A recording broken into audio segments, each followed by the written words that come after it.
Hello and welcome to our Write Book Author Talk. I'm absolutely delighted to welcome our guest today. She's known as the Barefoot Mediator. She's a professional speaker, author, facilitator, mediator, and coach. And in her work, she shows how to create a work culture that is both collaborative and fun. And she shows how to manage the change, the challenge, and the crisis that we all face in business. My guest wrote the authority guide to conflict resolution, and I am absolutely delighted to welcome her today, Jane Gunn. Hello, Jane. Hello, Sue. Lovely to see you. And you. In your introduction there, we talk about crisis, and I know, you've been working in this field for a very long time. I'm wondering, in all your experience of mediation and working with people in difficult times, have you ever seen things quite as difficult as they are now? I haven't really, Sue, and I talk about the times we're in. I know we've come through a very difficult 3-year period, and I think that has simply amplified some of the challenges that we would have been going through anyway. But I talk about the time we're in now as a cycle of crises, because there are just so many things that seem to be piled one on top of the other. We've got financial problems. We've got the sort of still coming out of the impacts. Many small businesses still impacted by lockdown and the pandemic that we went through. There were so many issues, whether it's war in Ukraine and a lot of those issues we personally are divided on. We don't agree with each other on those things. So we start off with personal conflict, then we end up with the impact that's having on our businesses. And then we've got at a societal level, how do we actually solve these problems? Because there are crises there and we don't agree necessarily with the way our politicians or global authorities are handling those issues either. So we live in this cycle of crisis and this pool of conflict, really. And so what I want to do is to give people the skills, the principles and tools to guide them through that. How do we think about that? How do we communicate with people we don't necessarily agree with? How do we disagree without being disagreeable? Yes, it's a tricky one, isn't it? Mm. Human, the relationships that we need to maintain and hold together, even during the hardest and most difficult times. And of course, what your book, I was saying to Paul earlier, I love this little one. I'm very proud of all the authority guides, but yours is, if I had a kind of blueprint, for a perfect authority guide, I think yours hits the nail on the head. It's so full of, it's full of your personality, your the way you approach things and your warmth and your genuine desire to really reach out to people and help them to see how to work things out better for themselves. But so practical, so full of really great advice and ideas and exercises for people. Now, interestingly enough, this is now 6 years old and yet still selling well, still being asked for by your colleagues. Paul was saying that we just shipped 35 to a lawyer in Bristol last week or fairly recently, which is wonderful. So, it's still serving the people that you wrote it for, which is marvelous. I wanted to just kind of dig in a little bit here and think about how you work with businesses and think about, because obviously there's a lot in here that people can do for themselves. But you obviously tell us a little bit about how you help people with conflict or with the situations they find themselves when they're facing these difficult problems with relationships or that kind of thing.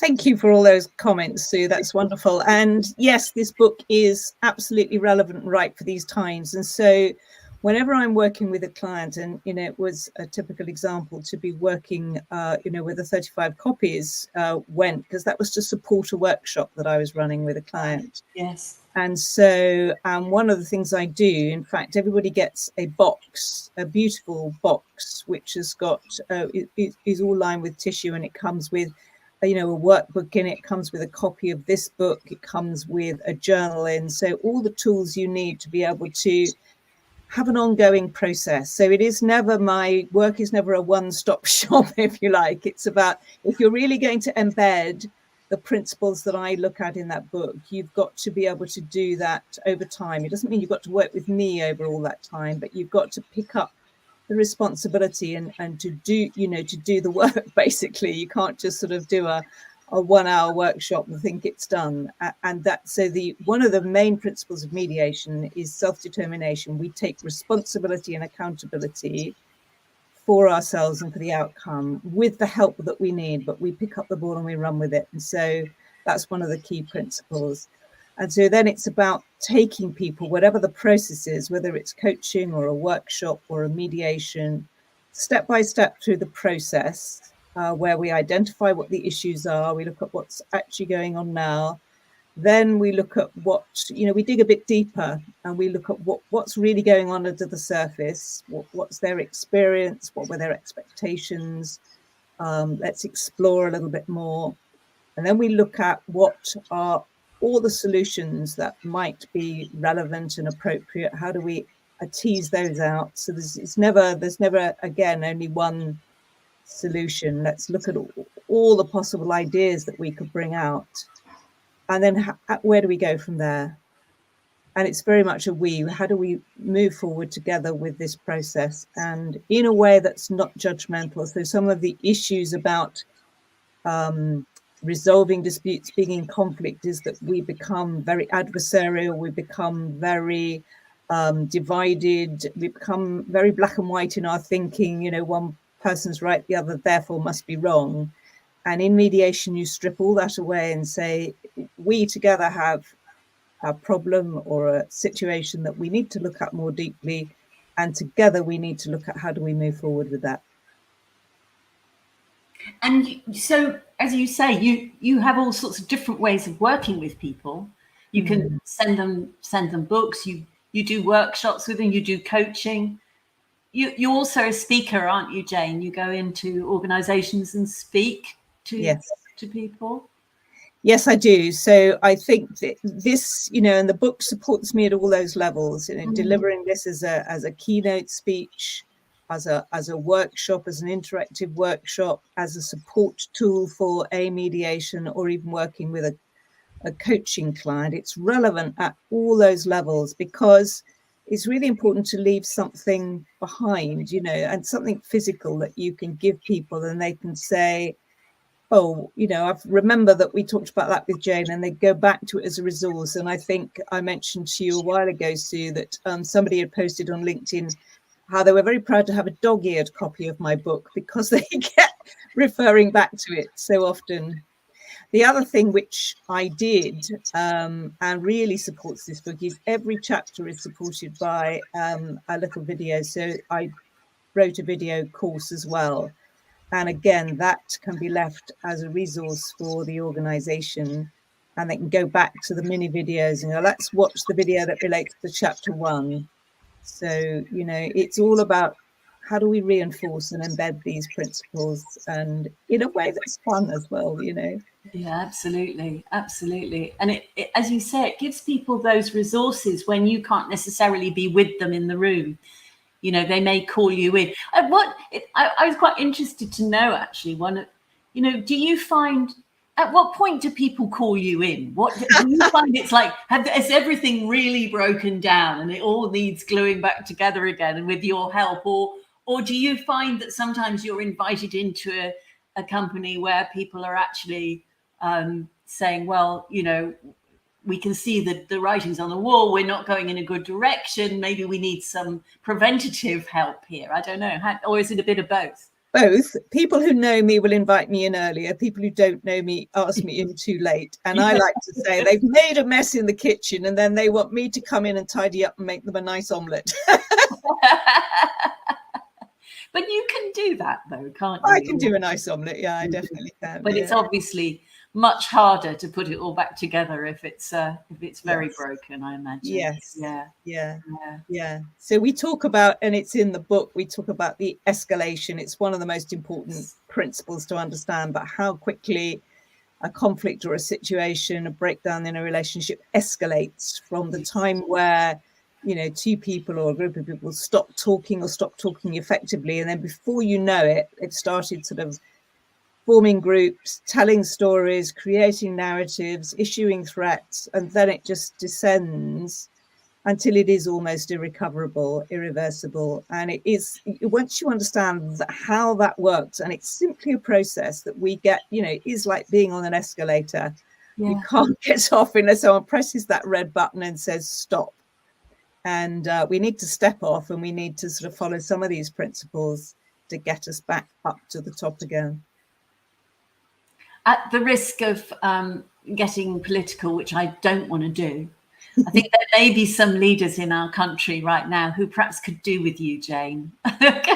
Maybe we need to get you into certain government. No, this is right, Sue, because you see, none of us are trained in this stuff. We're not. And, you know, we are trained or we're taught to be very adversarial, to see things right and wrong in a very black and white way. That is the way, you know, our systems are structured in a way, whether we're going through school or university or into politics, you know, and certainly through law school, which I went through. That's how we're taught. And so to step away from that mindset, to step away from that way of seeing things is a real challenge for all of us, and some of us more than others. Yeah, absolutely. Absolutely. So do you work with all sorts of different kinds of companies? You mentioned the lawyers that the books went to the other day, but obviously I can see how, you know, I mean, really, in a way, your work is relevant to all sorts of different organizations. Tell us a little bit about some of the sort of people that you work with. And obviously you can't name names, we understand that. I can't do that, but yes. So recently I've worked with, and a lot of my work actually since, you know, in the last 3 years has ended up being overseas without me needing to go overseas, which has been interesting. Right. So I worked recently with a partnership that was in California. And this is a business partnership, but where they've got some relationship issues and needed to resolve those. I've worked with another larger company where they had some boardroom issues that they needed to resolve. And so that was a mediation. We came in and looked at how they could move forward with that. And very often it's at a stage where you're thinking, are people staying or are they going? Are we able to resolve these issues so that they can continue working together? Or do they need to agree a kind of exit strategy? And those are very important conversations as well. Yes, I guess, of course, you know, there's the whole thing of, I mean, what I love in your book is the way you talk about a living contract. And that's something that I think, you know, it's so interesting because actually the whole concept of understanding that no matter how much we love each other at the start of something, that things happen, things can go wrong, things can go awry. You know, communication can just take a wrong turn, or whatever it is that happens, we can suddenly find ourselves in that position of conflict. And I love the idea that actually when people start working together, that they have these parameters that they can work around, that they can sit down and work together on, and then actually that is something that lives and breathes. It isn't stuck in a drawer, as you say, but it's something that, you know, you can continue to use. I mean, do you always encourage the people you work with to create these living contracts to help them? I do. So I sent it to someone about 10 minutes ago, actually, to say, yes, they'd come up with a situation. I sort of think you need to have a look at this idea of a living contract. And I myself had it. I was in a partnership with a colleague who's sadly no longer with us, which is why we're no longer in partnership. But we had this, and we, as you say, we were very firm friends, but we knew working in this field that there would be things we would disagree about. And so we went through this process to say, let's have this framework. And we also agreed that our friendship took precedence. You know, if things started to fall apart, it was the business that we would sacrifice, not the friendship. And, you know, sometimes you have to make that choice, and sometimes it's the business that survives and the friendship that goes. But you know, you can make those kind of thought processes, you can make those sort of commitments at the beginning.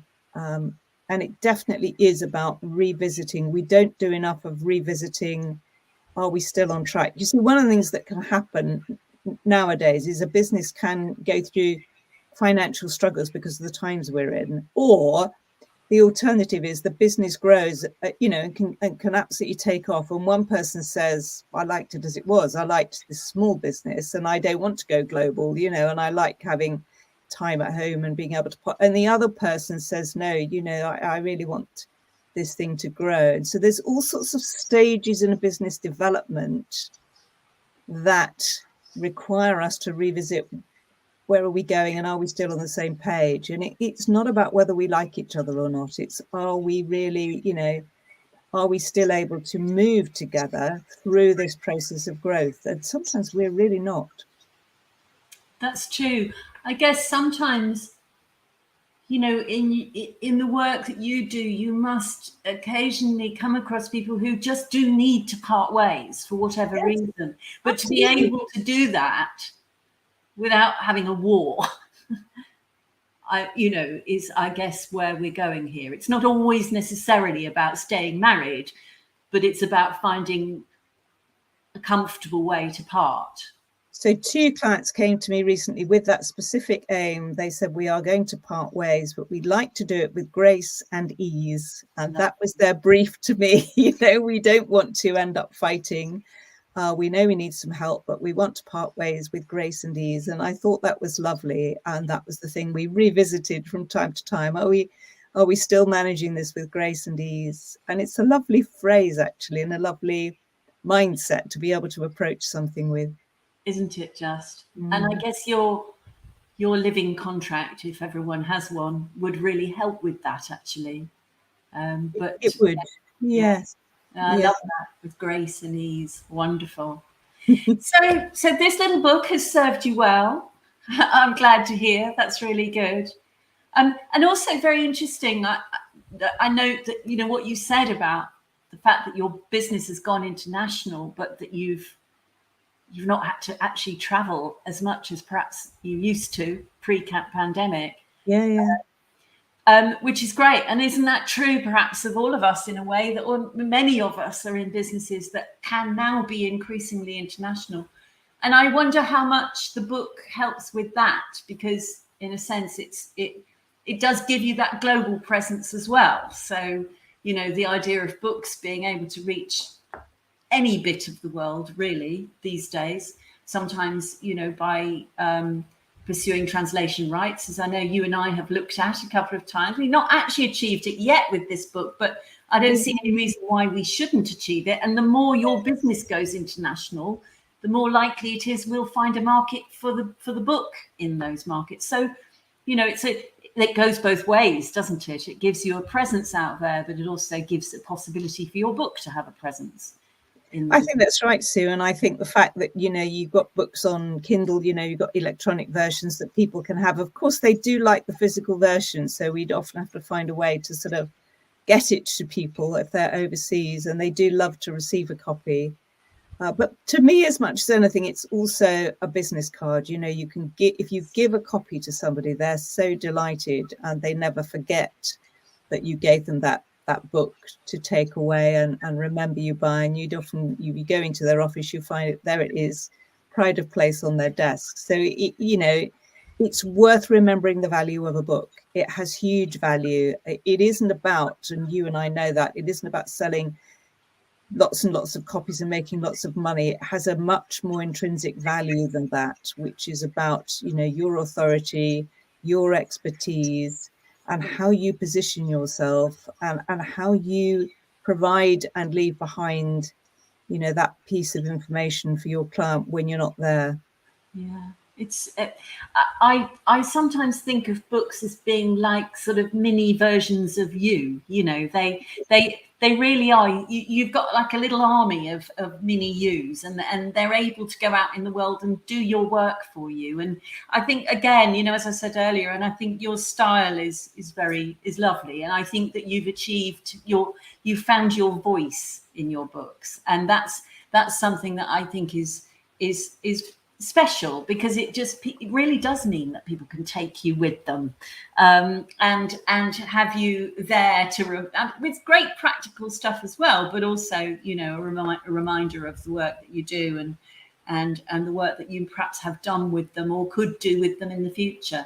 So lots of possibilities. We now have we're getting more and more distribution across the world. So we've got a new distributor in India we've just signed up with, which is lovely. That means your book is now available across India.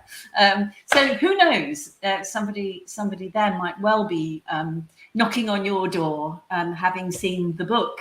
But yeah, and as a speaker, I guess, I mean, you said earlier, you know, it's that physical presence, that ability to leave something with the person that when you've been speaking, you know, the keynote, if you've done a keynote or whatever, then, you know, you have an opportunity to leave your book with your audience, which is great. Yes, and as you know, Sue, in the book, the illustrations are cartoons. So you know, although it's a serious topic, and I'm a lawyer, I've diverted from the sort of serious style of most books in this genre by including cartoons, and those then feature in my presentations. So then people can say, oh, I saw that on the screen, and there it is in the book.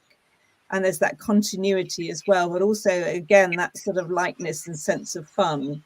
There's one character, I should have brought him up actually, but there's one character who appears everywhere in my book and in my slides, is Morris the Mole.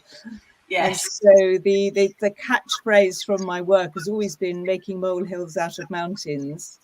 And then Morris the Mole has become a character, and he's in all of my work. And I've actually got, you know, a physical mole who goes with me. And it's lovely that you can introduce this sort of character that people don't forget. Yeah, brilliant. Absolutely wonderful. He's a great example of your style and the really fun element that you put into something that actually could potentially be quite a difficult subject in some ways, but you do bring lightness and fun to it. It's lovely. We've sort of coming to the end of our time together, but I did just want to just say a few words to anyone who might be listening out there, who might want to find Jane and discover a little bit more about the work that she does. And if anybody is thinking that perhaps they could do with her help, to reach out, you can find Jane on LinkedIn. You can also listen to her podcast, and find out more about her at her website, www.janegunn.co.uk. Nice and straightforward there. The Authority Guide, of course, is available to buy at your favourite online retailer, or from our bookstore, which is writebookpress.com. And I think there might be a special offer on that at the moment, because you're here as our guest on our author talk. So I suspect that there's a deal going on that, which is lovely. Lots and lots of fabulous things have been said about this book, but a few snippets. What a fantastic book, full of gems and words of wisdom. I love it. It's structured in a way that's easy to use and is littered with good examples and ideas, and highly recommended, concise and well laid out. Jane's book is an invaluable guide to dealing with conflict in the workplace. So that's kind of brings us to the end, I think, Jane. But thank you so much for taking this time to spend with us, to tell us about this incredibly important work that you do, and to talk about your book. If anybody out there would like to know a bit more about how they can write and publish their own book, we do actually offer a free discovery call to anyone who might wish to spend a little bit of time digging in to see how you might find a way of creating not just a business card, but a mini you, a brilliant little book that helps you to do even better work with your clients and your prospective organizations that you'd like to work with, perhaps. So once again, Jane, thank you so much. Thank you, Sue. Being with us, and continued good fortune with your lovely little book and the wonderful work that you do. Thank you. Thank you, Sue. Such a pleasure.